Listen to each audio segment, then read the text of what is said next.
உங்களோடு கூட கர்த்தருடைய வார்த்தையை கொண்டு வருகிறேன். சமீப நாட்களில் தானியேலுடைய ஜெபத்தை உங்களுக்கு முன்பாக நான் வைத்து வருகிறேன் என்பது உங்களுக்கு தெரியும். தானியேல் தீர்க்கதரிசியின் புத்தகம் 9ஆம் அதிகாரம் 19ஆம் வசனம். தானியேல் 9:19. ஆண்டவரே கேளும், ஆண்டவரே மன்னியும், ஆண்டவரே கவனியும், என் தேவனே உம்முடைய நிமித்தமாக அதை தாமதியாமல் செய்யும். உம்முடைய நகரத்துக்கும் உம்முடைய ஜனத்துக்கும் உம்முடைய நாமம் தரிப்பிக்கப்பட்டிருக்கிறதே என்றேன். நீங்கள் நம்ம ஆண்டவரே கேளும் என்ற வார்த்தையை, ஆண்டவரே எங்களை மன்னிச்சிருங்க அப்படிங்கிற வார்த்தையை நம்ம தொடர்ந்து தியானிச்சுட்டே வரோம்.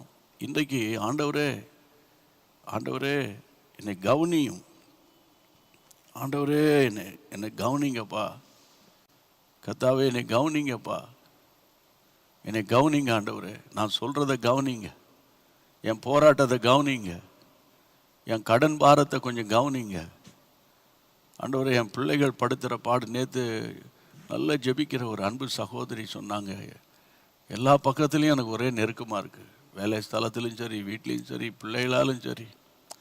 அதை கேட்கும்போது நம்ம மனது உடைகிறது. ஆண்டவரை நேசிக்கிற பிள்ளைகள் பலவித தரப்பட்ட போராட்டம் வழியாக போகிறாங்க. என்னுடைய பாரம்லாம் விசுவாசிகளை பலப்படுத்தணும். ஆமாம், ஊழியர்களை ஒருத்தருக்கு ஒருத்தர் பலப்படுத்தணும். சரியா?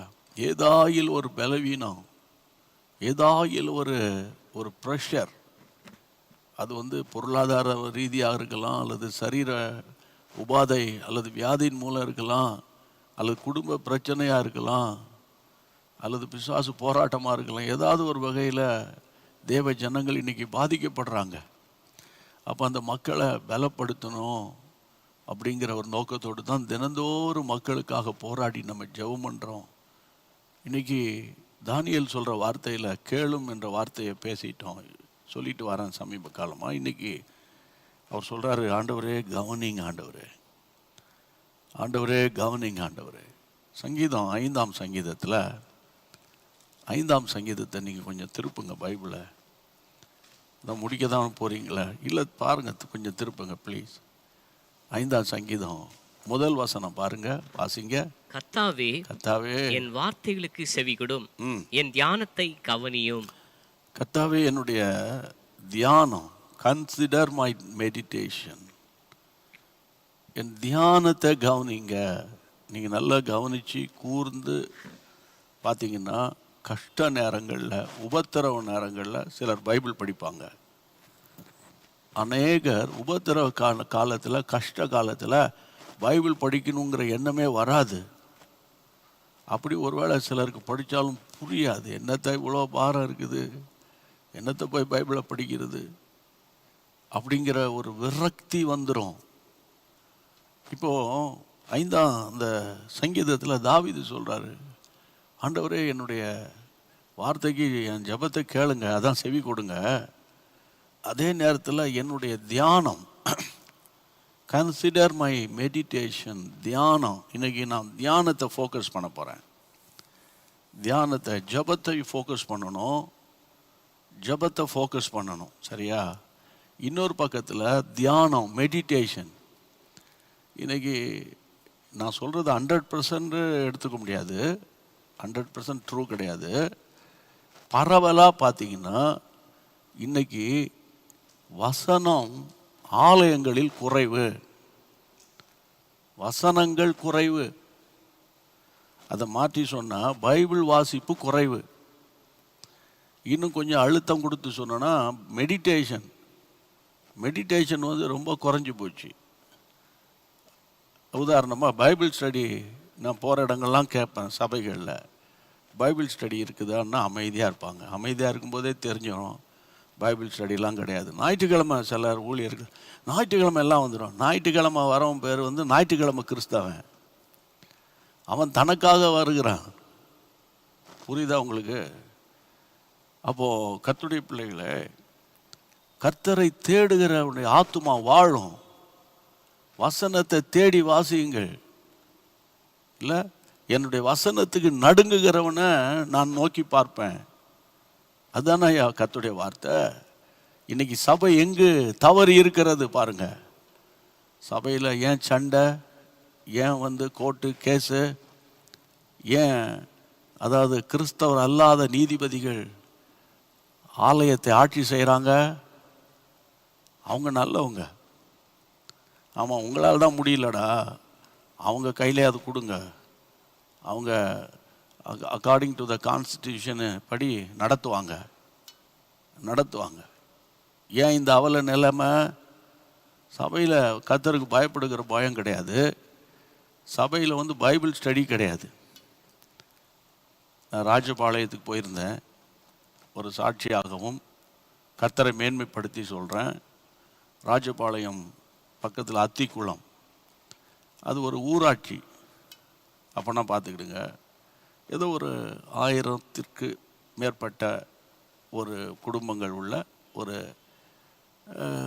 ஒரு சிறிய ஊர். அங்கே ஒரு அழகான ஆலயத்தை கட்டி எழுப்பி இருக்கிறாங்க ரெவரண்ட் அருள் தன்ராஜ். ஆலயத்தை பார்த்தா பிரமாதமாக இருக்குது, எல்லாம் நல்லா தான் இருக்குது. அதுக்காக கர்த்தருக்கு ஸ்தோத்திரன்னு சொன்னேன். பிரயாசப்பட்டு இவ்வளோ பணம் செலவழித்து நீங்கள் இவ்வளோ ஷார்ட் பீரியடில் கட்டியிருக்கிறீங்க ஐயா, வெரி குட். சரி, எல்லாம் நல்லா தான் இருக்குது. பைபிள் ஸ்டடி இருக்கான்னு எல்லாருமே சபையார் அமைதியாக இருந்தாங்க. இந்த ஆலயத்தை எதுக்கு கட்டி கொடுத்துருக்காரு ஆண்டவர்? மணி அடித்தா பரலவும் போயிட முடியுமா? அதனால் பைபிள் ஸ்டடி இருக்கணும் சபையில். அது பேர் தான் சபை. நைட் ப்ரேயர் இருக்கணும், அதிகாலை ஜெபம் இருக்கணும். அப்படின்ற மாதிரி நான் அன்போடு ஆலோசனை கொடுத்துட்டு வந்தேன். அடுத்த வாரம் ஐயா கிட்ட ஃபோன் பண்ணி எப்படி இருக்கீங்க, ரொம்ப ஆசீர்வாதமாக இருந்தது அப்படின்னு அவருக்கு தேங்க் பண்ணும்போது சொன்னார், ஐயா போன வெள்ளிக்கிழமையே நம்ம கூட்டம் நடந்த அடுத்த வெள்ளிக்கிழமையே நான் பைபிள் ஸ்டடி ஆரம்பிச்சிட்டேன் ஐயா. அப்போஸ்தலர் நடவடிக்கைகள் ஸ்டார்ட் பண்ணிட்டேன் ஐயா. 100 பேருக்கு மேலே வர ஆரம்பிச்சிட்டாங்க ஐயான்னார். பார்த்தீங்களா? இப்போ பள்ளியாடியிலும் சொல்லிட்டு வந்தேன், அங்கே விசாரிக்கணும் ஆரம்பிச்சிருக்காங்களா இல்லையான்னு. நான் சொல்லிட்டு மட்டும் விட்டுற மாட்டோம், ஃபாலோ பண்ணுவோம். ஏன்னா சபை பிஷப்புக்கு சொந்தம் கிடையாது, கமிட்டி மெம்பர்ஸுக்கு சொந்தம் கிடையாது, டயசிஸ் கவுன்சில் மெம்பர்ஸுக்கு சொந்தம் கிடையாது. அது கர்த்தருடைய விலையேற பெற்ற இரத்தத்தினால் விலைக்கரையம் கொடுத்து சம்பாதித்தது தான் சபை. அதனால் இப்போ பைபிள் ஸ்டடி இருந்தால் தான் நீங்கள் ஆவிக்குரிய ஜீவியத்தில் பிசாசை எதிர்த்து நிற்க முடியும். வேர்ட் ஆஃப் காட் உங்களுக்குள்ளே இல்லைன்னா பிசாசு ஈஸியாக உங்களை கவிழ்த்துருவான். அப்போ தேவனுடைய பிள்ளைகளை எப்படி தியானிக்கிறது, வசனத்தை எப்படி தியானிக்கிறது, பாட்டு எப்படி பாடணும்னு நான் சொல்லி தர மாட்டேன். அது நீங்களே ஸ்க்ரீனை பார்த்து பாடிடுவீங்க, யூடியூப்பில் டக்குன்னு பாட்டு தேடி கண்டுபிடிச்சிடுவீங்க, போட்டு பாடுவீங்க. பாட தெரியுமோ இல்லையா, பாட்டு கேட்டுக்கிட்டாவது உட்காந்துட்ருப்பீங்க. ஆமாம், ஆனால் என்னைக்காவது பிரசங்கம் கேட்டு உட்கார்ந்துருக்கிறீங்களா? கர்த்தருடைய பிள்ளைகளே, கடைசி நாட்களில் என்னுடைய வசனமே உன்னை நியாயத்தில் கொண்டு வந்து நிறுத்தும். நான் சொல்கிறதெல்லாம் பைபிள் வசனம். சரி, சங்கீதம் 39 சங்கீதம் 3ஆம் வசனம். சங்கீதம் எனக்குள்ளே அனல் கொண்டது, என் இருதயம் எனக்குள்ளே அனல் கொண்டது, நான் தியானிக்கையில் அக்கினி மூண்டது, நான் தியானிக்கும் போது அக்கினி மூண்டது, அப்பொழுது என் நாவினால் விண்ணப்பம் செய்தேன். கர்த்தருடைய பிள்ளைகளே, அதாவது முதல்ல இருதயத்தில் அனல், ரெண்டாவது அந்த வசனத்தை படிங்க. தியானம் அக்னியை மூழ்கும்படி செய்கிறது. தியானம், மெடிடேஷன், அதாவது ஒரு அக்னியை மூழும்படி செய்கிறது. மூன்றாவது ஜபம் பண்ண. உங்கள் ஜபம் ஒரு வலிமையான ஜபமாக, உங்கள் ஜபத்தில் ஒரு தேவனுடைய அக்னி மூழணுமா? உங்கள் ஜபத்தில் அக்னி மூழணுமா? உங்கள் ஜபம் ஒரு ஃபயர்ஃபுல்லான ஜபமாக இருக்கணுமா? எடுத்தோன்னே ஏசப்பா வாங்கப்பா தாங்கப்பா அப்படின்னு அவரை அறியாதவர்கள் ஜெபித்தது போல ஜெபிக்கக்கூடாது. புரியுதா உங்களுக்கு? முதல்ல அனல், இருதயத்துக்குள்ள அனல், கர்த்தர் மேலே அன்பும் ஐக்கியமும் அந்த வசனத்தின் மேலே பசித்தாகம் கொள்ளும்போது உள்ளத்தில் ஒரு அனல் உண்டாகும். அந்த அனலோடு கூட பைபிள் எடுத்து நீங்கள் தியானம் பண்ணணும்னு என்ன அர்த்தம் தானே? தியானம், அதாவது வசனத்தை எப்படி தியானிக்கிறதுன்னு சொல்லி கொடுக்குறேன். நீங்கள் எப்படியே மனசுக்குள்ளே கட கட கட கட கடன்னு வாசித்துட்டு இருக்கும்போது காஃபி கொண்டா, காஃபி அப்போவே கொண்டு வர சொன்னேன், சரி காஃபியில் சுகர் குறைஞ்சிட்ட அல்லது இதை கதையெல்லாம் பேசிக்கிட்டு இங்கே வாசித்தா அதுக்கு பேர் தியானம் கிடையாது. அது இந்த ராணி கல்கண்டு புத்தகம் அந்த காலத்தில் வாசிப்போம், இந்த காலத்தில் ஏதாவது நியூஸை வாசிக்கிறது அது கிடையாது. நீங்கள் உட்காந்து நோட்டும் பெண்ணும் பைபிள் எடுத்து வாயை திறந்து வாசிக்கணும், உச்சரிக்கணும், ப்ரொனவுன்ஸ் பண்ணணும். வசனத்தை நீங்கள் வாயை திறந்து வாசிக்கும்போது கர்த்தருடைய உதாரணத்துக்கு 23ஆம் சங்கீதம், கர்த்தர் என் மேய்ப்பராக இருக்கிறனா தாட்சி அடையினா அதை தெரிஞ்ச, அப்படி இல்லை, கர்த்தர் என்னுடைய மேய்ப்பராக இருக்கிறார். Lord is my shepherd, my, அது தாவீதுக்கு மட்டும் இல்லை, ஆண்டவரே எனக்கும் நீர் மேய்ப்பராக இருக்கிறீர். அப்போ நீங்கள் தான் என்னை மேய்க்கணும்.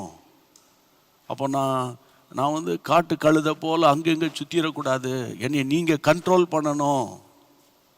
இப்போ மேய்ப்பன் ஆடுகளை கண்ட்ரோல் பண்ணுவான், ஆடுகளை கண்காணிப்பான். அப்போ நான் என்னத்தை படிக்கிறேன், வாட்ஸ்அப்பில் எதை பார்க்குறேன், ஃபேஸ்புக்கில் யாரோடு கனெக்ட் பண்ணுறேன், இன்ஸ்டாகிராமில் என்ன பண்ணுறேன், அப்போ என்னை கண்காணிக்கிறவர் ஆவியானவர். பாருங்கள், இந்த ஒரு வார்த்தைக்கு எங்கெங்கெல்லாம் உங்களை இழுத்துட்டு போகிறேன். அப்போ ஆண்டவர் இந்த நாளை துவங்கும்போது, நீர் எனக்கு மேய்ப்பராக இருக்கிறீரப்பா, நீர் நல்ல மேய்ப்பன். ஆமாம், நல்ல மேய்ப்பன் தன்னுடைய ஆடுகளுக்கு ஜீவனே கொடுக்கிறவர். அந்த ஆடுகளின் சத்தத்தை மேய்ப்பன் அறிவான். இதெல்லாம் சொல்லிட்டு போகிறேன் பாருங்க. அப்போது இன்றைக்கி நான் உங்களை பார்த்து சொல்கிறேன், இப்படி மெடிடேட் பண்ணி பழகணும். பைபிள் படிக்கும்போது ஏதோ இன்றைக்கி 2 அதிகாரம் வாசித்தணும், இதை வாசித்துருவான், பைபிள் வாசித்துட்டேன், இதை வாசித்துருவான், அந்த கதைலாம் இருந்தால் வசனத்தினால் நீங்கள் கட்டப்பட முடியாது. அப்போ என் இருதயம் அனல் கொண்டது, தியானிக்கையில் அக்கினி மூண்டது. அப்பொழுது என் ஆவினால் அந்த ஃபயர் அனாயிண்டிங் வந்த பிறகு, அந்த வசன வெளிப்பாடுகள் உங்களுக்குள்ளே வந்த பிறகு, காலையில் சோர்ந்து போயிருப்பீங்க, அன்றைக்கி உங்களுக்கு நிறையா கமிட்மெண்ட் இருக்கும், நிறையா போராட்டம் இருக்கும், பிள்ளைகளால், கணவனால், மனைவினால், அண்டர் ப்ரெஷரில் இருப்பீங்க, பலவீனத்தினால. அந்த வசனத்தை நீங்கள் உட்கொண்டு தியானித்து அந்த வசனத்தை பிடிச்சு ஆவியில் நிரம்பி நீங்கள் ஜெபிக்கும்போது அந்த ஜெபம் ஒரு வலிமையான ஜெபமாய் மாறும். எல்லாரும் கைகளை உயர்த்தி, ஆண்டவரே இந்த கிருபை எனக்கு தரப்போகிறீர். எல்லாரும் கைகளை உயர்த்தி சொல்லுங்க, ஆண்டவரே இந்த கிருபை எனக்கு தரப்போகிறீர். இந்த நாளில் எனக்கு தியானிக்கிற அபிஷேகத்தை தாரும். The spirit of meditation. ஆண்டவரை தியானிக்கிற அந்த ஆவி எனக்கு வரட்டும். ஏதோ என் சுயநலத்துக்காக ஜோசியம் பார்க்கக்கூடாது பைபிளை வச்சு. ஆண்டவரே, ஆண்டவரே என்னுடைய ஆன்மீக வாழ்வுக்காக, என்னுடைய குடும்ப வாழ்வுக்காக பைபிள் படி நான் என்னுடைய லைஃப் அமையணும், பைபிள் படி என் ஜீவியம் அமையணும். கர்த்தர் எனக்கு அப்படிப்பட்ட கிருபையை தரணும். ஆண்டவரே, எங்களுடைய ஆன்லைனில் இப்போ யார் யார் என் கூட சேர்ந்து ஜெபிக்கிறாங்கன்னு எனக்கு தெரியாதுப்பா, ஆனால் யார் யாரெல்லாம் சேர்ந்து ஜெபிக்கிறாங்களப்பா, அவர்கள் மேலே தேவனுடைய அபிஷேகம் இறங்கட்டும். என் வேதத்தை நேசிக்கிறவர்களுக்கு மிகுந்த சமாதானம். ஆனால் அவங்களுக்கு இடரலே இல்லைன்னு சொல்லியிருக்குப்பா.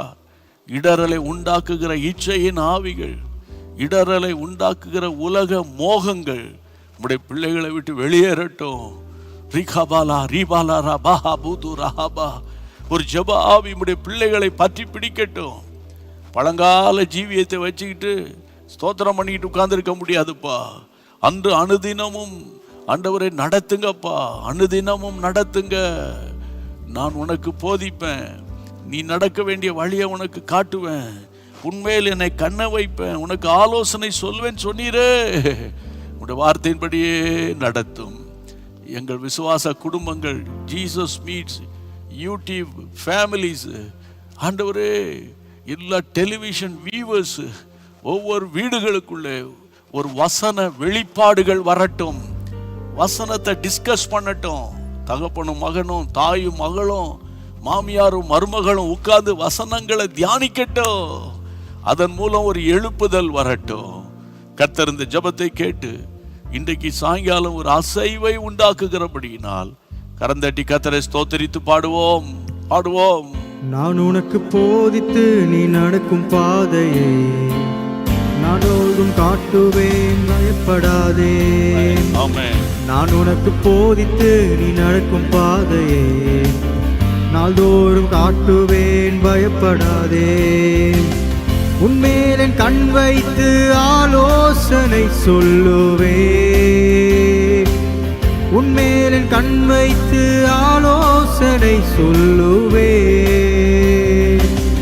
அறிவுரை நான் கூறுவேன், உனக்கு அறிவுரை நான் கூறுவேன். நான் உனக்கு போதித்து நீ நடக்கும் பாதையை நாள்தோறும் காட்டுவேன், பயப்படாதே. இன்றைக்கு இரவில அன்போடு நான் சொல்றேன், கலங்காதீங்க, தைரியமா இருங்க. கர்த்தருடைய வாக்கு தத்தங்களை பிடிங்க, வசனத்தை உறுதிப்படுத்துங்க. பிள்ளைகளை பார்த்து விசுவாச வார்த்தைகளை பேசுங்க. கணவனை பார்த்து அவங்கள பிளஸ் பண்றேன், உங்களை ஆசீர்வதிக்கிறேன், கர்த்தருடைய வார்த்தைகள் உங்கள் லைஃப்ல மாற்றத்தை கொண்டு வரும்னு சொல்லுங்க. தோல்வியை பத்தி பேசாதீங்க, வெற்றியை பத்தி பேசுங்க. தேவனுடைய கிருபை உங்களை தாங்கும். இந்த நாள் முழுவதும் வந்த ஜெப குறிப்புகளுக்காக இப்போ நீங்க ஜெபம் பண்ண போறீங்க. கையை உயர்த்தி ஸ்தோத்திரம் பண்ணுங்க. ஏசப்பா, இந்த நாள் முழுவதும் வந்த எல்லா ப்ரேயர் பாயிண்ட்ஸ் மேலேயும் ரத்தத்தை பூசுகிறோம்ப்பா. உங்களுடைய பிள்ளையுடைய மன விருப்பங்களெல்லாம் நிறைவேற்றி தம்முடைய பரிசுத்த நாமத்தை நீ மகிமைப்படுத்துங்க. அவ்வளோ ஜெபத்துக்கும் பதில் கொடுத்து உங்களுடைய பிள்ளைகளை ஆசீர்வதிங்க. ஜெபத்தை கேட்டதற்காக ஸ்தோத்திரம், ஸ்தோத்திரம், ஸ்தோத்திரம். ஆமென். ஆண்டவருடைய நாமம் மகிமைப்படும். சேர்ந்து சொல்லிடுவோம். என் ஆத்துமாவே கர்த்தரை ஸ்தோத்திரி, என் முழுவதுமே பரிசுத்த நாமத்தை ஸ்தோத்திரி. என் ஆத்துமாவே கர்த்தரை ஸ்தோத்திரி, கர்த்தர் செய்த சகல உபகாரங்களை மறவாதே. Amen. Thank you. God bless you.